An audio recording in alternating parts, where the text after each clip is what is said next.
Air mata mengalir dengan deras. Bab 183.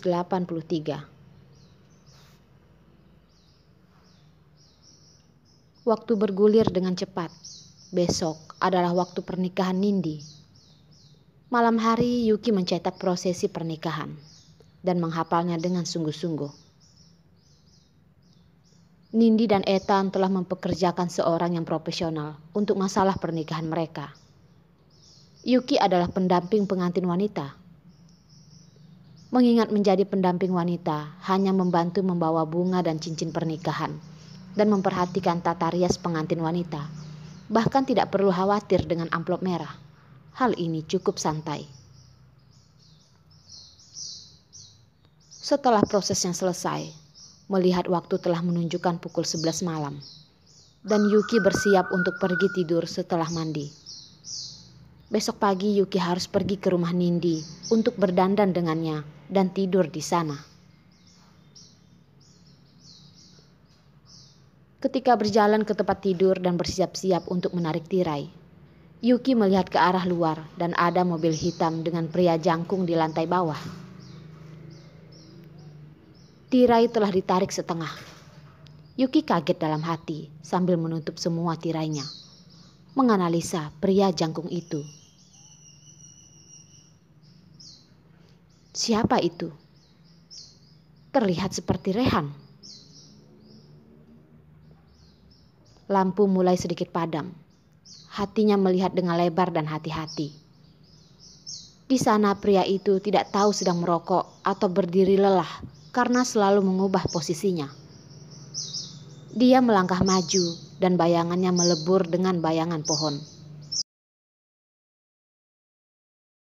Yuki tampak semakin curiga. Garis besar yang terdapat di mobil tersebut, bagaimana bisa mirip seperti mobilnya Rehan? Dan juga pria itu, pria tinggi itu, berdiri dengan sikap sombong. Benar-benar mirip seperti Rehan. Apakah mungkin itu Rehan? Apa yang dilakukan Rehan di sini? Ini sudah tengah malam. Menunggu di lantai bawah rumahnya. Apakah Rehan mau mengatakan cinta? Ataukah Rehan hanya sedang bercanda?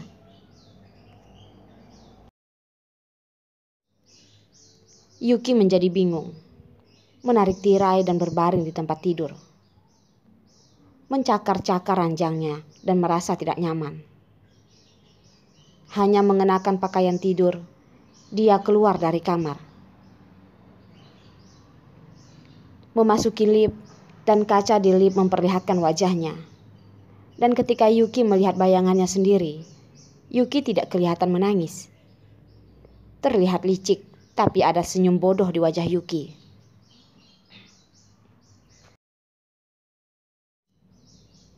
Yuki menyentuh wajahnya sendiri. Dia turun ke bawah, hanya ingin tahu.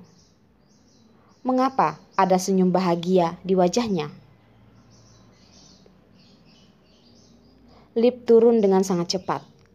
Lantai tempat tinggal Yuki tidaklah terlalu tinggi. Dan Yuki segera sampai di lantai 1. Yuki terkejut ketika berada di lantai 1. Apa yang terjadi? Tidak ada mobil sama sekali. Bayangan di pohon itu pun kosong. Di mana mobil itu? Dan di mana pria itu? Apakah Yuki dibohongi oleh matanya sendiri? Yuki berkedip beberapa kali, tapi tetap tidak ada apa-apa. Hanya angin malam yang bertiup melalui puncak pohon dan membuat suara gemerisik. Pada saat itu, Yuki sangat kecewa. Seolah-olah mendapatkan uang dalam jumlah banyak, lalu pergi ke bank untuk menyimpannya. Tapi diberitahu bahwa uang itu adalah palsu. Kecewa, frustasi, Yuki merasa bodoh dan menyedihkan. Merasa hidupnya tidak pernah bahagia lagi. Yuki tiba-tiba penuh dengan pikiran negatif dan dia berjalan keluar. Pada titik ini, Yuki tidak tahu untuk apa lagi. Dia hanya ingin merasakan angin malam yang dingin untuk meredakan pikirannya yang sebentar lagi akan meledak. Kaki Yuki berhenti dan menatap puntung rokok di tempat itu. Dan air matanya pun tiba-tiba mengalir keluar. Rehan benar-benar di sini. Rehan benar-benar datang ke sini. Yuki berkata keras dalam hati sendiri. Rehan baru saja mampir di sini dan berhenti di lantai bawah. Yuki ingin tertawa, tetapi air matanya lebih mengalir deras.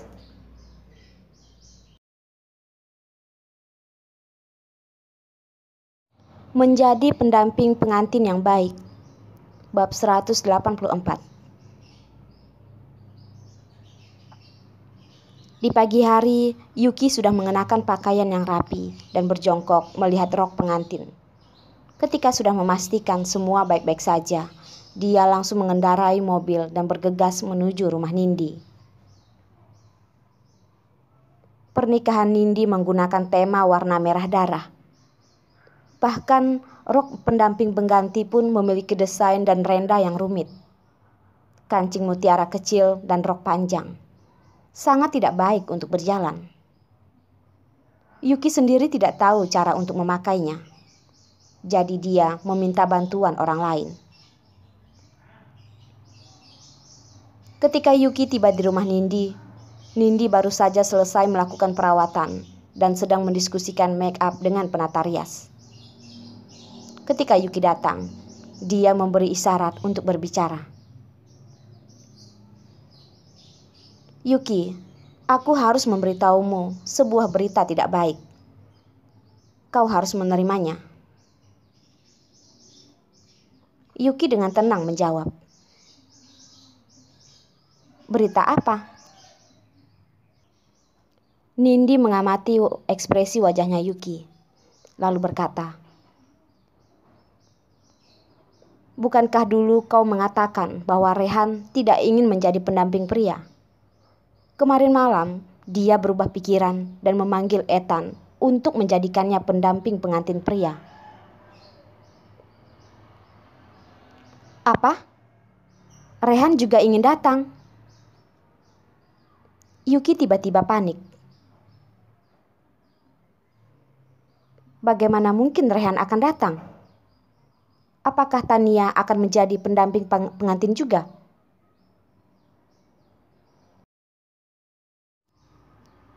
Nindi menghela napas. Tania memberitahu aku sebelum kau kembali ke Tiongkok. Saat aku bilang akan menikah dan Tania akan menjadi pendamping pengantin wanita. Sekarang kalian bertiga akan bertemu satu sama lain secara langsung. Apakah akan terjadi masalah? Yuki dengan cepat berkata sambil menepuk bahu Nindi. Jangan khawatir, aku akan menghindar dari Rehan. Ini juga bagus terhadap Tania. Sepertinya tidak akan ada masalah.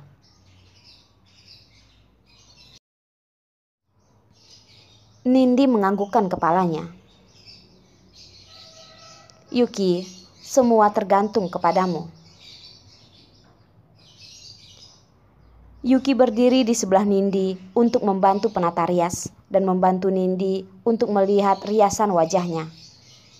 Saat itu juga dia terpikirkan puntung rokok yang semalam dan jantungnya mulai berdetak keras kembali.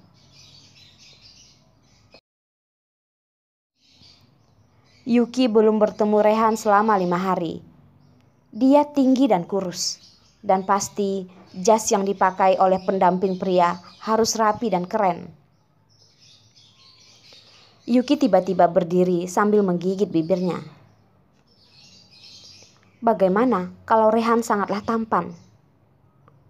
Rehan menghadiri pernikahan Nindi sebagai pacarnya Tania. Berdiri di sana hanya untuk Tania. Dan Yuki akan hanya menjadi pengganggu di sana.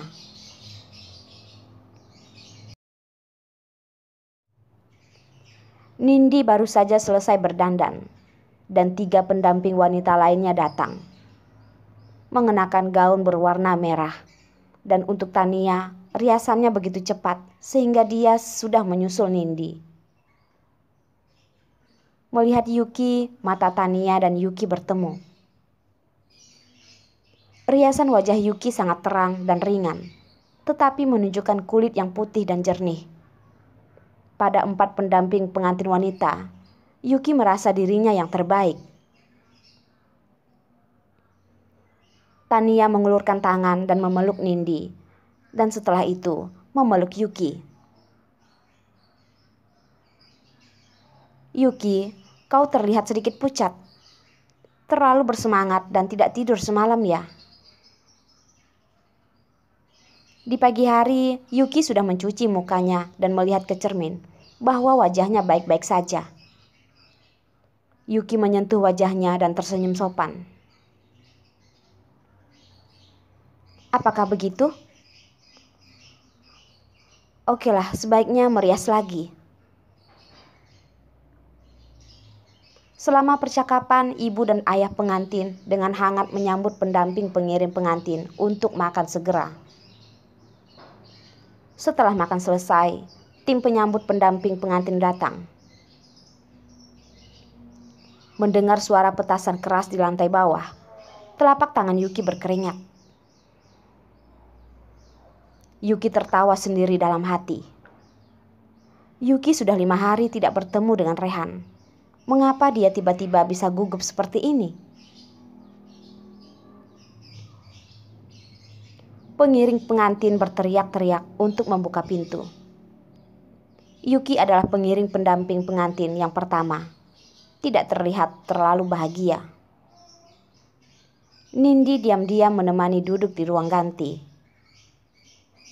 Membantu Nindi untuk mengatur kelima gaun pengantin dan membantunya mengganti sepatu pernikahannya. Dan hati-hati memeriksa pakaian dan make up-nya lagi. Mengkonfirmasi semuanya oke. Yuki menatap wajah Nindi dengan tulus tersenyum dan berkata, Nindi, kamu hari ini benar-benar cantik. Nindi melihat bantuan dari Yuki benar-benar sangat sempurna dan hati-hati. Melakukan setiap detail untuknya. Tidak ada yang terlewatkan satupun. Lebih berhati-hati daripada dirinya sendiri. Hatinya juga sangat tersentuh. Nindi kembali memegang tangan Yuki dan berkata, Yuki, terima kasih. Keduanya saling memandang dan tersenyum. Ethan memberi bayaran 50.000 yuan. Amplop merah besar membuat pengiring pengantin tertawa bahagia. Pintu terbuka dan Ethan serta pengiring pendamping pria masuk. Rehan berdiri di samping Ethan, mengenakan jas formal hitam, kemeja berwarna putih, dan dasi kupu-kupu berwarna hitam.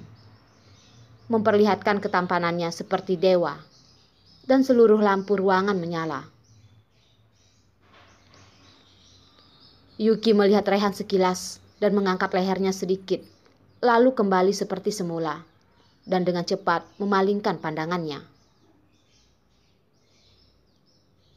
Ethan tersenyum ke arah Nindi dan merentangkan tangannya, dan dengan kuat memeluk Nindi.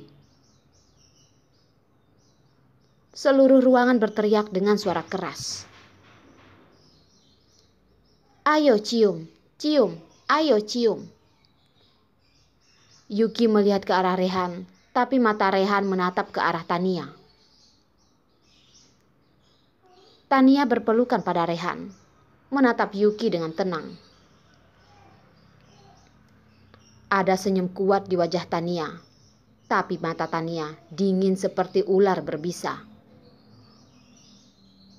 Jantung Yuki melompat sedikit. Yuki harusnya tahu tentang Tania.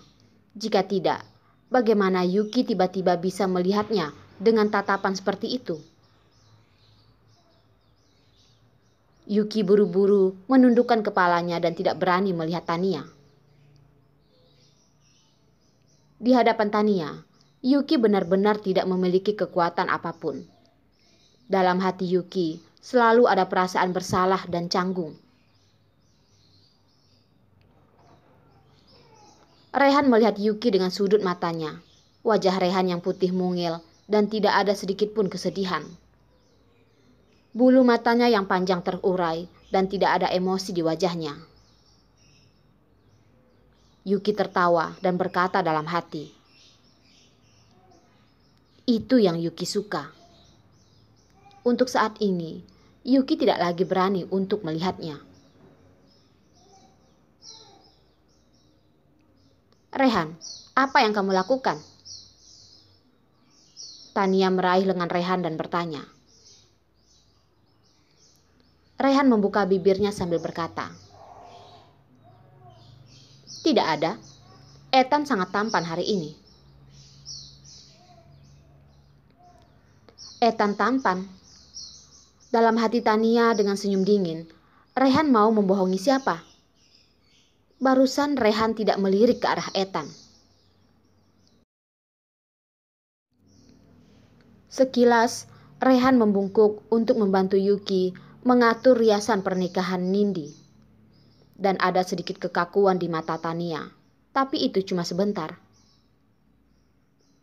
"Yuki, jangan bangga karena kejadian ini. Tahun depan, kau yang bakal cemburu," kata Tania dalam hati. "Nindi, aku tidak bisa menahannya. Karena teman-temanmu yang kurang hati-hati, pernikahannya bisa jadi buruk." Tania berbisik kepada telinga Rehan. "Bagiku, kau adalah pria tertampan di dunia." Rehan tersenyum sedikit dan kemudian Rehan dan Tania berciuman. Dan ciuman itu langsung disaksikan oleh Yuki. Yuki langsung menggigit bibirnya dan menurunkan matanya, tidak berani memandang, menyembunyikan diri di balik kerumunan, jauh dari Rehan dan Tania. Dasar Rehan gila. Kalau cinta dengan Tania begitu dalam, buat apa Rehan berada di lantai bawah tadi malam? Belum lagi Rehan itu bodoh, membuang rokok yang mereknya sangat jelas. Itu adalah merek yang sering Rehan beli. Lupakan saja, tidak ada yang perlu dikhawatirkan dari si gila Rehan itu. Jika dilanjutkan, Yuki bisa ikutan gila. Yuki tidak lagi melihat sekeliling dan berjalan di belakang pintu dan berkonsentrasi pada perannya sebagai pendamping pengantin wanita.